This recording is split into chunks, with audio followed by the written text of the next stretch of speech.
อเมริกันเข้าตึกเมืองอิหร่านยาวมาส่งตั้งเสียงคานวันในตุกเมียนวันที่22เดือนจุนปี2025ว่าจังในคะแลเฮาคาเขาอ่อนกันมาถ่อมด้วยเกี่ยวกับเรื่องรองอเมริกันและเมืองอิหร่านในพองคานอเมื่อวันที่22เดือนจุนปี2025ใน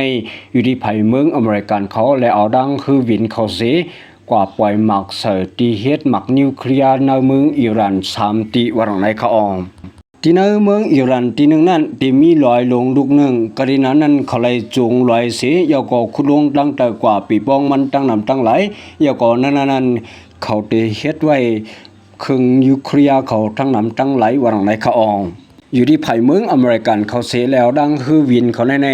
มาปล่อยหมักเสืออันมีน้ำหนักวางมันหมอก30,000จะในสีปล่อยลงกว่าที่นั้นสีอย่าก่อยเป็ดอะไรวันในเขาอองคือวินอเมริกันเขาแน่ๆไล่กว่าปล่อยหมักเสตีเฮ็ดหมักนิวเคลียร์เมืองอิหร่านเขาสิขึ้นไหวปอกมากขึ้นแลมีพิษสังต่อเขาวังในเขาอองอันไผ่เมืองอเมริกันเขารังคือวินเขาสิกว่าปล่อยหมักเส3ตีได้แต่2ตีได้ที่เป็นที่เฮ็ดยูเรเนียมของเมืองอิหร่านวังในเขาอองที่อันเขาเลยจุงลอยสิเขาเฮ็ดยูเรเนียมที่ในเขาได้ห้องว่าสคันโฟโตวันในเขาอองที่หมาย2ในเดที่ห้องว่านัดด้านวรังในเขาอองที่นายก็ที่เป็นเดียวที่สุดอันเขาเฮ็ดยูเรเนียมเขาวรังในเขาอองที่ในมืออันตั้งก็ไผ่เมืองอิสราเอลเขาแล้วดังคือวินเขาสีมาป่วยหมักเสือปอกหนึ่งอยู่วรังในค่ะที่หมาย3อันไผ่เมืองอเมริกันเขาเอารังคือวินเขาสีกว่าป่วยหมักเสือนั่นเตเป็นที่หิมเวงเก่าเขาอันห้องชื่อว่าอิสพหานอันว่านั้นขยังที่นายก็ที่เป็นโฮงเฮ็ดหมักนิวเคลียร์เขาอันจำเย้าตูนั้นเย้าวังในเขาอองที่นายก็ที่เป็นที่อันเขาสู้ว่ายูเรเนียมเขาตั้งนำตั้งไหลในภายอิสราเอลเขาไหลหมอกลัดนี้ไว้หนังในเขาอองการภายเมืองอเมริกันเขารังฮือวินเขาสีกว่าปล่อยหมักเสนั้น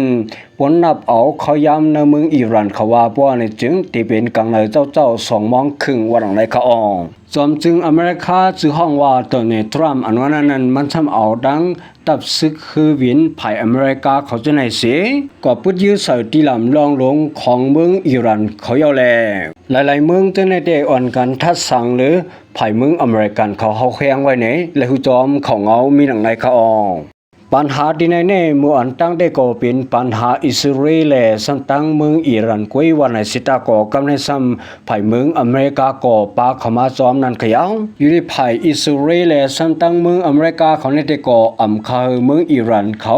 เลยมีโฮงเหตุการณ์นิวเคลียร์วันในแลเขาสังกัดตึกวันในเขาอองกวยกาบอกขามาตุเรที่ในลิงงามป้อในจึงปัญหาในตื่นตีจังเยี่ยวไรง่ายที่ในนั้นขยาว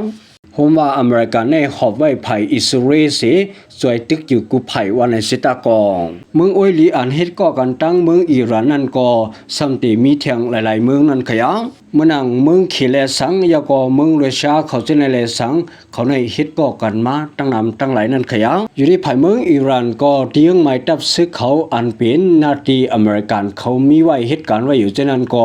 มันก็ติดตอบเตียนขึ้นว่าหลังในเขาออกอันตั้งเมืองอเมริกันไปเข้ามาซ้อมนั่นก็อยู่ที่ไผ่เมืองอิหร่านแน่ๆมันยำหลัดไว้ปอกหนึ่งว่า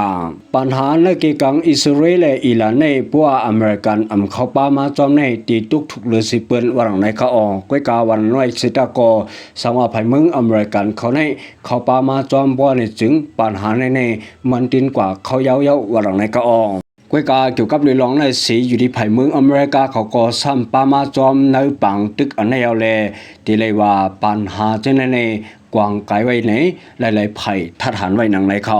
หรือเส้นนั้นกาบอกขามาทัดไว้ในเมืองอเมริกานั้นย้อนเบื่อสังและอเมริกันเขาแน่เป็นเจอไผ่เมืองอิสราเอลเขาไว้ที่เดียวว่าละตึกไหลห้าเพราะว่าในจึงการอุปเปิงพองงามที่ในเมืองอเมริกาเขาจะนั้นประมาณนับสอนด้วยลีในกำนำนั้นเป็นไผ่กุนเจ้าคือกิ้วเขาทบบ่มกำเฉียงไว้ตั้งนำตั้งไหลวันในกะอองสังวาเทียงไผ่หนึ่งเมืองใหญ่เมืองหลวงสมากรรมยันปันปลังไผ่อิหร่านนั่นสิฮิตเฮปังตึกขึ้นมาป้อในจึงปังตึกอันนี้จังเฮาเฮียงมาหรือสิเก่าติเดวันขยาวจอมหนังหัวเขาไม่ไว้ว่าไผ่เมืองอเมริกาเขา เขาตึกเมืองอิหร่านยาวในนั้นเดี๋ยวเสียกว่าทีนี้เอาคาลื่นสุดย้อนสู่ให้ผู้ประทับถ่อมของเขาต้องนั่งเสียงให้อยู่ได้กินหวานเหตุการณ์ขึ้นยามมาสงการก็กวนสิกรรมค่ะมาสงคราม